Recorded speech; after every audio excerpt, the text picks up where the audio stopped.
Ever since Lava की Agni series has came into existence, it is known for bringing very premium features into the mainstream. अब भले ही वो बात हो high refresh rate की, या फिर वो बात हो AMOLED पैनल की, या फिर वो बात हो कर्व्ड पैनल की. And with the launch of Lava Agni 3, what they're trying to do is absolutely crazy. Dual AMOLED displays, iPhone-like action button, and a telephoto camera all at 20,999. But there's a catch. Make sure you watch this video till the end to know कि भाई मांजरा क्या है. So let's start with the things I mentioned earlier. Dual AMOLED displays and action button. So on the front you're getting a 6.78-inch AMOLED panel. The colors are vibrant and punchy. काफी deep blacks है, really impressive. Refresh rate 120 Hz का है.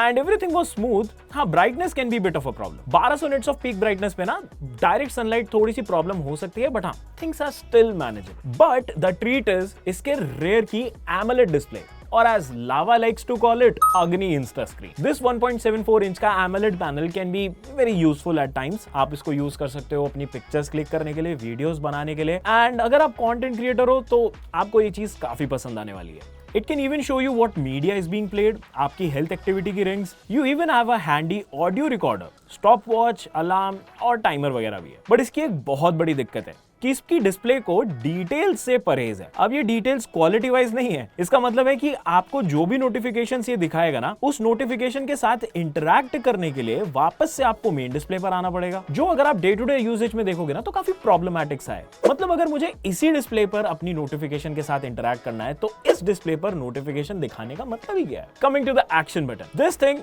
Is very good, but at the same time it is Not very good. Let me explain. सबसे पहले तो it works just as expected. ये एक यहाँ पर शॉर्टकट की आपको दी गई है, एंड जैसे ही आप इसको प्रेस करोगे तो कोई भी एक्शन जो आपने इस पर मैप किया है वो एकदम से ट्रिगर हो जाएगा. अब आप चाहो तो इसको प्रेस करके किसी एप्लीकेशन को ओपन कर सकते हो, या फिर आपके डेली यूज में जो सबसे ज्यादा सेटिंग्स होती है ना, जैसे कि फ्लैश लाइट ऑन करना, ओरिएंटेशन को लॉक करना, या फिर फोन को म्यूट करना, रिंग करना, वो सब भी आप इससे ट्रिगर कर सकते हो. 3 कॉम्बिनेशन है यहाँ पे, single click, double click and long press. तीनों अलग अलग एक्टिविटीज करते हैं, एंड ये बहुत ही बढ़िया चीज है. But what's problematic here is इसकी पोजिशनिंग. सी, आईफोन पर जो एक्शन बटन होता है ना, वो होता है टॉप लेफ्ट में, a place where you'll intentionally go अगर आपको कोई एक्शन ट्रिगर करना है. But here the action button is placed at a spot where my thumb naturally rests, right above the power button. तो इसकी वजह से हुआ ये कि मुझे अपनी फिंगर को काफी लंबे समय तक ट्रेन करना पड़ा कि भाई ये वॉल्यूम या फिर पावर बटन नहीं है, ये एक्शन बटन है. That said, I really appreciate the concept of having a dedicated key that triggers a shortcut. Design के बारे में बाकी as such कुछ problematic या stand out नहीं है. Rear panel is made of plastic, but thankfully it doesn't feel cheap. The volume and power buttons थोड़े से easy या फिर मैं कहूंगा थोड़े से loose feel होते हैं, but ठीक है, this is also not something major. IP64 you're getting here, and at this price point, I can't really complain. But what I can complain about is cameras on this thing. But credit wherever is due, you're getting 8 megapixel का telephoto camera जो आता है 3x optical zoom के साथ. Apart from this आपको मिल रहा है 50 megapixel का प्राइमरी कैमरा एंड 8 मेगापिक्सल का अल्ट्रा वाइड कैमरा. और फ्रंट की बात करें तो यहाँ पर एक 16 मेगापिक्सल का camera. But and it is a big but, ये जो 8 मेगापिक्सल का टेलीफोटो कैमरा है ना, ये काफी सारे इश्यूज के साथ आता है. फर्स्टली मैंने इसमें काफी फोकस हंटिंग नोटिस की. Colour scheme is also a hit and miss, and काफी जगह पर ये इमेजेस थोड़ी ओवर एक्सपोज कर देता है, even if the images captured in a well lit environment. Rest primary camera की बात करें तो फोटोज काफी डिसेंट आती हैं, डिटेलिंग काफी अच्छी है, and colours are also very accurate. Ultra wide shot की डिटेल्स भी could have been better, but I would say it is something bad. Low light पे हाँ, प्राइमरी कैमरा की फोटोज थोड़ी सी ग्रेनी और सॉफ्ट हो जाती है, and ultra wide also takes a big hit. Thanks to the night mode, ये details वगैरह को थोड़ा इंप्रूव जरूर करता है सीन को प्रोसेस करके, but it is still not the best. अब प्रोसेस से याद आया, you need a good processor to process images या फिर images का data, and in this case यहाँ पर तो आपको डिस्प्ले भी 2 मिल रही है. अब अगर कागजी भाषा में बात करूं तो भाई ये रहे इसके बेंचमार्क स्कोर्स आपके स्क्रीन पर, लेकिन अगर प्रैक्टिकली बात करूं ना तो भाई this phone was able to handle literally everything I threw at it. Apps की ओपनिंग स्पीड, मल्टीटास्किंग, ये सब चीजें तो ये आराम से हैंडल कर ही रहा था. इनफैक्ट इस पर गेमिंग भी काफी स्मूथ थी. मैंने 1 घंटा इस पर लगातार BGMI खेला, and it ran without any lag on इसकी मैक्सिमम ग्राफिक्स सेटिंग्स जो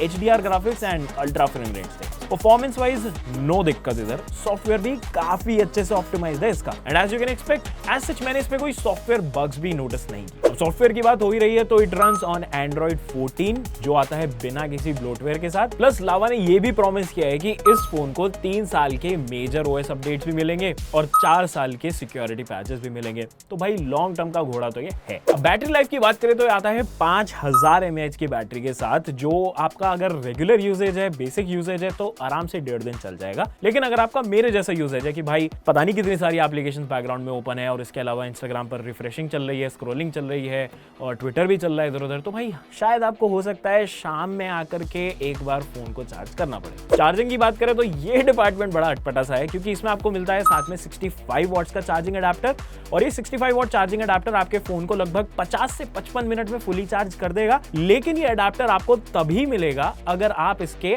हायर वेरिएंट के साथ जाओगे। अब ये वेरिएंट्स वाला जो पंगा है ना, ये थोड़ा सा लावा ने कॉम्प्लिकेट किया हुआ है खामखा की। तो जो बेस वेरिएंट है 8GB 128GB स्टोरेज के साथ जो आता है, उसमें आपको पहला एक मॉडल मिलेगा विदाउट चार्जर के साथ और दूसरा एक मॉडल मिलेगा विद चार्जर के साथ। अब इन दोनों की pricing as you can expect obviously different होने वाली है, तो ये थोड़ी सी अननेसेसरी कॉम्प्लिकेशन मेरे को लगी। Apart from that battery and charging का कोई पंगा नहीं। अब सब इधर उधर की बातें हो गई हैं, फाइनली घूम फिर के आते हैं मुद्दे की बात पर कि आपको अपने पैसे खर्च करके लावा अग्नि 3 लेना चाहिए या नहीं लेना चाहिए। ओवरऑल अगर बोला जाएगा तो लावा Agni 3 is a great phone. इसमें आपको मिल जाएगी काफी शानदार परफॉर्मेंस, डिस्प्ले भी काफी अच्छी है, इन हैंड फील भी काफी बढ़िया और बैटरी भी शानदार है। But at the same time अगर कैमरा आपकी प्रेफरेंस है तो मे बी इस बजट में बाकी ऑप्शंस आपके लिए ज्यादा सूटेबल हो सकते हैं। Action button and insta Agni screen definitely are nice addition to have, but I think इनकी इंप्लीमेंटेशन और पॉलिश हो सकती है। So that was it about the Lava Agni 3। कोई सुझाव, टिप्पणी या फिर विचार है तो कमेंट्स में हमें नीचे बताओ। वीडियो पसंद आई तो वीडियो को लाइक करो, चैनल को सब्सक्राइब करो,